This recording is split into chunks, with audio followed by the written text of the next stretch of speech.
Bienvenue pour cette analyse des informations que nous avons réunies sur la maintenance des flottes de véhicules. Aujourd'hui, on plonge dans un sujet crucial. Comment on passe de la réparation un peu subie, souvent en catastrophe, à une vraie anticipation? Oui, bonjour. L'image classique, tout le monde la connaît. Le camion le plus rentable, clac, immobilisé à 14 heures en pleine tournée. Est-ce que c'est une fatalité, ça? Les données qu'on a suggèrent que non, en fait. Exactement. Notre objectif aujourd'hui, décortiquer comment cette anticipation fonctionne et surtout ce qu'elle apporte concrètement. C'est ça. C'est vraiment un changement de perspective. Il s'agit plus seulement de réparer vite, mais de repenser la maintenance pour qu'elle devienne un levier. Un levier de performance et de sérénité aussi.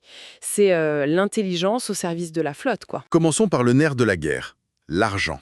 Le coût d'une panne, on le sait, c'est bien plus que la facture du garage. Les documents qu'on a étudiés donnent un exemple assez parlant.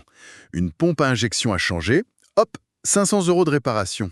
On pourrait se dire, bon, 500 €, ça va. Oui, sauf que ces 500 euros, c'est vraiment juste le début. C'est la pointe émergée de l'iceberg. Il faut ajouter l'immobilisation. Disons 3 jours sans ce véhicule, c'est peut-être, d'après les estimations, 600 € de chiffre d'affaires en moins. Déjà, Plus, il faut louer un véhicule de remplacement. Allez, on ajoute 240 €. sans parler de l'impact client. Une commande qui arrive en retard, un client mécontent, ça peut coûter très cher. Les exemples montent jusqu'à 2000 € de pertes indirectes. C'est énorme. Ah oui, oui. Et le chauffeur, il est immobilisé lui aussi. Ça représente un coût, non? Peut-être 300 € facile. Exactement. Tout s'additionne. Plus les frais de dépannage, le remorquage, on peut rajouter 150 €. Au total, cette petite réparation à 500 €, elle déclenche une cascade de coûts qui peuvent dépasser les 3500 €. Ah oui, quand même. Ce ratio de 1 pour 7, il est vraiment saisissant. Chaque euro qu'on voit sur la facture de réparation, il peut en cacher 7 autres. Moins visibles, mais tout aussi réels. Et surtout, ça veut dire que chaque euro qu'on économise en évitant la panne grâce à l'anticipation, il libère potentiellement 7 € ailleurs. C'est un levier financier énorme. Et ce qui est frappant vraiment dans les infos qu'on a analysées, c'est ce chiffre. 70% de ces pannes, elles seraient détectables. 48 à 72 heures avant l'immobilisation. 70%. C'est considérable. C'est énorme, hein? Et ça grâce à l'analyse de ce qu'on appelle les signaux faibles. La conso, la température, les vibrations. Du coup, la question, c'est plus si ça va tomber en panne, mais comment on y fait face? En subissant ou en anticipant? Tout à fait. Et pour comprendre comment anticiper, il faut regarder un peu comment la maintenance a évolué. On peut distinguer, disons, 3 grandes approches. La première, la plus basique, c'est la maintenance corrective. En clair, on attend que ça casse et on répare. C'est ça, la logique du pompier. Simple en apparence, pas d'investissement lourd au départ, mais on vient de voir les conséquences des coûts cachés qui explosent, une imprévisibilité totale, le stress, et souvent les tarifs d'urgence qui sont majorés, parfois plus 50%. Et pourtant, c'est encore très répandu. Malheureusement, oui. La deuxième étape, c'est quand même un progrès notable, la maintenance préventive. Là, on anticipe un peu. On planifie les interventions selon un calendrier fixe. Tous les X kilomètres ou tous les Y mois. C'est mieux, oui. Les économies moyennes sont estimées à 30% par rapport aux correctifs. On reprend un peu de contrôle. On planifie hors des périodes de rush, on peut négocier les tarifs, gérer un peu mieux les stocks de pièces. Oui, cette planification, c'est un avantage clé. Mais cette approche a aussi ses limites. Elle est rigide. Elle ne tient pas vraiment compte de l'usage réel du véhicule. Prenez 2 camions identiques. L'un fait 800 km d'autoroute par jour, tranquille. L'autre, il fait 100 km en ville, mais avec 50 arrêts et redémarrage. Clairement, leurs composants, ils ne s'usent pas du tout au même rythme. Et pourtant, le plan préventif sera souvent le même pour les deux. C'est ça le problème. Exactement. Et c'est là que ce chiffre des 70% de pannes prévisibles prend tout son sens, non? Le préventif classique, comme il est basé sur des moyennes, il passe à côté de ces signaux spécifiques à chaque véhicule, à chaque usage. Tout à fait. Du coup, on risque soit de changer des pièces trop tôt, ce qui coûte cher inutilement, soit, et c'est pire, trop tard, et on retombe dans le correctif d'urgence. Précisément. Et c'est ce qui nous amène à la troisième approche, celle qui change vraiment la donne, la maintenance prédictive. Là, la devise, c'est un peu les données décident. La maintenance s'adapte à l'état réel du véhicule qui est mesuré en continu. D'accord. Mais comment ça marche concrètement, cette mesure en continu? Des milliers de données sont collectées et transmises. Ensuite, des algorithmes, souvent basés sur l'intelligence artificielle, l'IA, analysent ces flux quasiment en temps réel. Il mouline tout ça. Voilà. Ils croisent ces données avec l'historique du véhicule, ses anciennes pannes, ses maintenances passées, et aussi avec des données statistiques sur des véhicules similaires dans le secteur. Le but, c'est de repérer des anomalies, même très subtiles, des déviations par rapport à la normale qui sont souvent les signes avant-coureurs d'une future panne. Prenons l'exemple du turbo. C'est souvent cité dans les documents. En correctif, on le découvre quand il lâche. Parfois, ça fait des dégâts autour en plus. C'est ça. En préventif, on va le changer à, disons, 200 000 km, par précaution. Mais peut-être qu'il était encore bon pour 50 000 km de plus. Ou alors il était déjà sur le point de céder à 180 000. On ne sait pas trop. Alors qu'avec le prédictif, le système, lui, il peut repérer par exemple une légère surchauffe des gaz d'échappement qui revient souvent, ou une micro-baisse de performance invisible pour le chauffeur, ou une consommation d'huile qui augmente tout doucement, mais de façon constante sur 3 semaines. Ah oui, Et là, le système génère une alerte, mais une alerte motivée. Attention, anomalie détectée sur le turbo du véhicule X, risque de défaillance estimé sous 15 jours. Faut planifier une intervention. Et là, effectivement, ça change tout. On a le temps. Le temps de commander la pièce tranquillement, au meilleur prix, de planifier l'intervention au garage au moment qui arrange tout le monde, sans perturber les livraisons. La panne qui nous pendait au nez devient une opération de maintenance maîtrisée, planifiée. Exactement. Les résultats rapportés sont assez impressionnants. On parle de 40 à 60% de pannes imprévues en moins, des coûts de maintenance optimisés d'environ 25% et jusqu'à 20% de disponibilité en plus pour la flotte. C'est pas négligeable. Non, c'est sûr. Et il faut souligner un point important qui ressort bien des sources. Le prédictif, ça ne supprime pas totalement le préventif. Ça le complète et ça le rend plus intelligent. Les vidanges, les contrôles techniques réglementaires, ça reste nécessaire, évidemment. Bien sûr. Mais même leur fréquence peut être ajustée grâce aux données. Si un véhicule est utilisé de manière très intensive, on va peut-être rapprocher sa vidange. Si un autre roule très peu, on pourra peut-être l'espacer un peu plus. Toujours dans les limites des préconisations du constructeur, bien sûr. C'est une optimisation globale, en fait. Très clair. Mais alors, revenons sur ces fameux indicateurs, ces signaux faibles que les systèmes analysent. Une question classique revient souvent. Est-ce qu'il vaut mieux suivre le kilométrage ou les heures moteurs ? Ah, la grande question. C'est pertinent et la réponse, elle dépend vraiment de l'usage du véhicule. Pour du transport longue distance, sur autoroute principalement, le kilométrage est souvent un bon indicateur d'usure générale. Logique. Mais pour de la livraison en ville, avec beaucoup de temps passé moteur tournant à l'arrêt ou à très faible vitesse, là, les heures moteurs sont beaucoup plus révélatrices de la sollicitation réelle de certains composants, comme le moteur lui-même, l'embrayage. D'accord. Donc, un système performant ne choisit pas l'un ou l'autre, il combine. Il va même plus loin que ça. Les systèmes prédictifs avancés, ils combinent ces deux métriques, oui, mais ils les enrichissent avec plein d'autres facteurs. Le style de conduite, est-ce que le chauffeur a le pied lourd sur l'accélérateur, sur le frein, le profil des routes, est-ce que ça monte beaucoup, est-ce que la route est en mauvais état, la charge transportée, bien sûr, parfois même la météo. Ah oui. Oui, tout ça permet de calculer une sorte d'âge virtuel du véhicule ou de ses composants. C'est beaucoup plus fin pour estimer l'usure réelle que juste le kilométrage ou les heures brutes. C'est intéressant. Un autre indicateur qui est souvent mis en avant, c'est la consommation de carburant. C'est un bon baromètre, ça. Extrêmement polyvalent, oui. Ce qui est vraiment significatif, ce n'est pas une variation ponctuelle, ça peut arriver à cause d'un bouchon, d'une charge plus lourde. Non, ce qu'on surveille, c'est une augmentation progressive. Et surtout, qui ne s'explique pas par ces facteurs externes. Et ça peut indiquer quoi, par exemple ? Plein de choses. Les ordres de grandeur fournis dans les documents sont intéressants. Un filtre à air qui s'encrasse, ça peut faire plus 5% de conso. Un injecteur qui commence à défaillir, c'est plus 8 à 15%. Des pneus sous-gonflés, on le sait moins, mais c'est plus 3% pour chaque 0,5 bar manquant. Un turbo fatigué, ça peut monter à plus 10, voire plus 20%. Il faut donc avoir l'œil sur ces chiffres en permanence. Oui, mais c'est là que l'intelligence du système est précieuse. Parce que suivre ça manuellement, c'est compliqué. Le système, lui, il apprend les variations normales pour chaque camion, chaque chauffeur, chaque type de parcours. Il sait que tel trajet consomme plus que tel autre. Du coup, il ne va déclencher une alerte que si une tendance à la hausse s'installe vraiment sur la durée et qu'elle dépasse les seuils de variation habituels pour ce véhicule dans ces conditions. Il filtre le bruit en quelque sorte pour ne garder que le signal pertinent. Malin. Les sources parlent aussi beaucoup de température et de vibration, des choses qu'on ne sent pas forcément nous. Exactement. Les capteurs d'aujourd'hui sont capables de percevoir des micro-variations. Une température d'huile qui se stabilise juste 3 degrés C au-dessus de sa moyenne habituelle dans des conditions similaires, ou l'apparition de vibrations très spécifiques à certains régimes moteurs seulement. Et ces micro-signaux, ils annoncent des problèmes plus graves. Très souvent, oui. Ce sont les prémices. Un roulement qui commence à fatiguer va générer un motif vibratoire caractéristique bien avant qu'on entende le moindre bruit. Un début de fuite sur un joint de culasse, ça peut modifier très légèrement, mais de façon détectable, les températures et les pressions dans le circuit de refroidissement.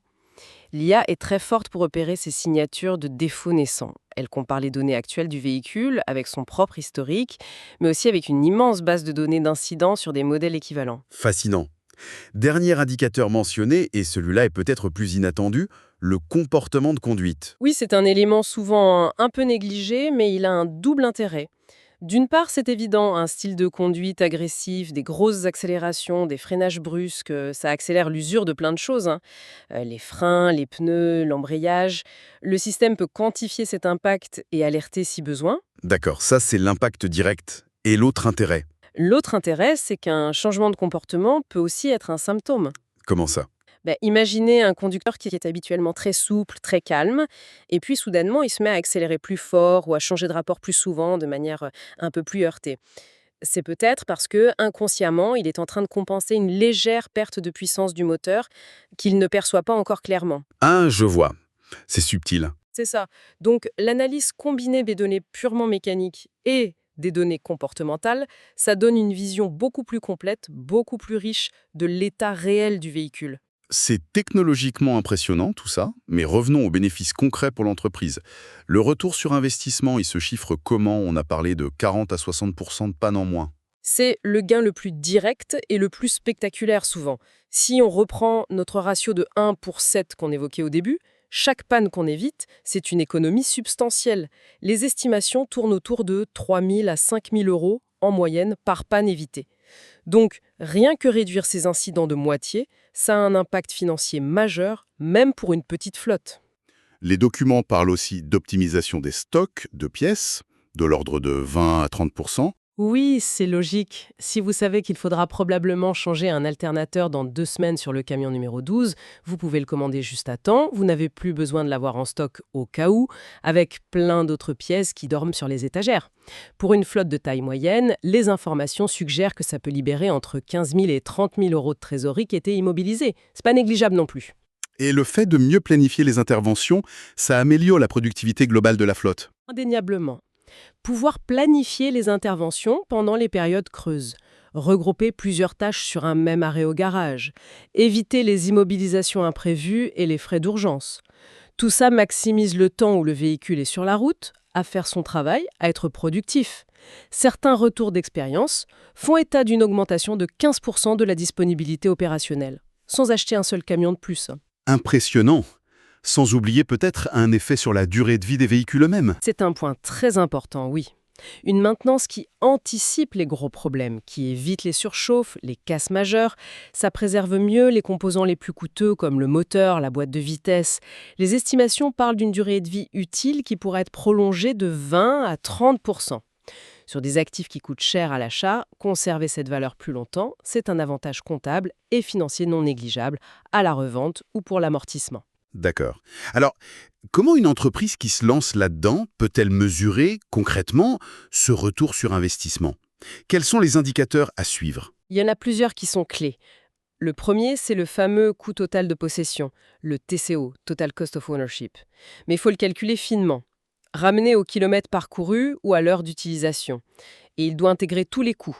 Le carburant bien sûr, mais aussi la maintenance, pièces, main-d'œuvre, les pneus, l'assurance, l'amortissement du véhicule, les frais administratifs.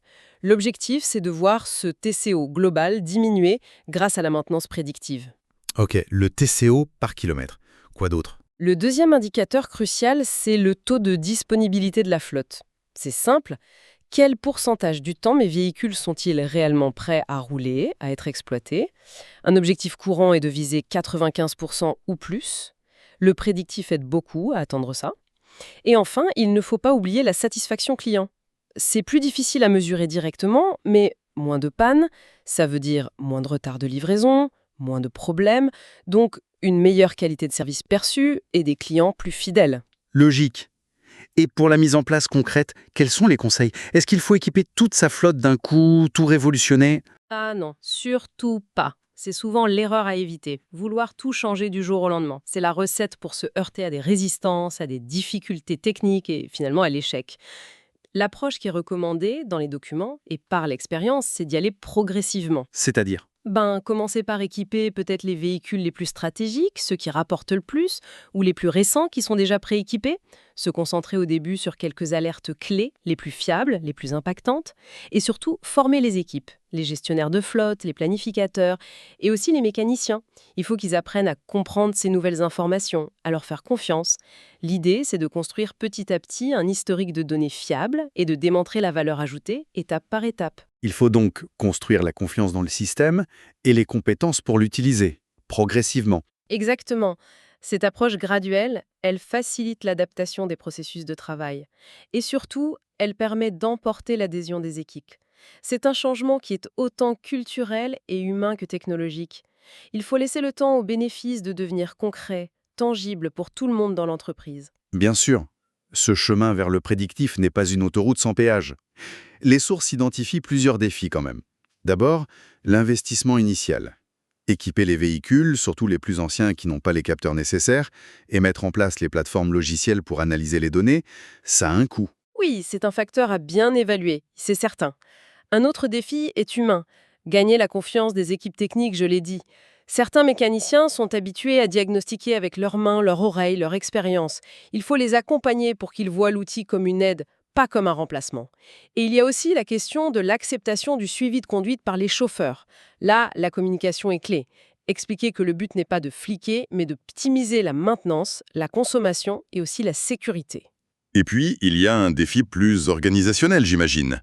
Passer d'un atelier qui fonctionne en mode pompier, qui réagit aux pannes, à un atelier qui planifie proactivement les interventions. Ça bouscule les habitudes, les flux de travail, les rôles de chacun. Tout à fait, c'est une vraie transformation. Mais il faut mettre ces défis en balance avec des perspectives qui sont, elles, très enthousiasmantes. L'intelligence artificielle progresse à une vitesse folle, les algorithmes deviennent de plus en plus précis, les capteurs sont de plus en plus performants et de moins en moins chers. D'ailleurs, les constructeurs de camions intègrent de plus en plus ces capacités de collecte et d'analyse de données en natif dès la conception des nouveaux modèles. Quelle est la prochaine étape, la vision à plus long terme de tout ça? La vision ultime, c'est celle de véhicules qui seraient capables de faire leurs propres autodiagnostics de manière extrêmement fine. Des véhicules qui communiqueraient directement avec l'atelier ou même avec les fournisseurs de pièces pour commander ce dont ils ont besoin avant même que le chauffeur ou le mécanicien ne perçoive quoi que ce soit. Et qui proposeraient eux-mêmes des créneaux d'intervention optimisés en fonction des plannings d'exploitation de l'entreprise. Le camion qui prend rendez-vous tout seul au garage, en quelque sorte. Voilà, c'est un peu l'idée. On n'y est pas encore à grande échelle, bien sûr, mais la tendance technologique va clairement dans cette direction. Bon, pour résumer un peu cette exploration très riche, il apparaît assez clairement que la maintenance intelligente, et en particulier la maintenance prédictive, ce n'est plus vraiment une option ou un gadget. Ça devient une nécessité compétitive pour les entreprises de transport qui veulent maîtriser leurs coûts et optimiser leurs opérations. Oui. Les bénéfices, on l'a vu, moins de pannes coûteuses, une meilleure utilisation de la flotte, des clients plus satisfaits, ils sont bien réels, bien tangibles. Mais la technologie, aussi avancée soit-elle, elle ne fait pas tout toute seule. Ou sur la capacité de l'entreprise à faire évoluer ses pratiques, à impliquer toutes ses équipes, du chauffeur au mécanicien, en passant par le gestionnaire de flotte, et à instaurer une vraie culture de l'analyse des données, une culture de l'amélioration continue. La technologie est un outil formidablement puissant, mais c'est son intégration intelligente dans l'organisation humaine qui crée la valeur durable. Une intégration humaine et organisationnelle. Ou même dans la conduite de nos projets.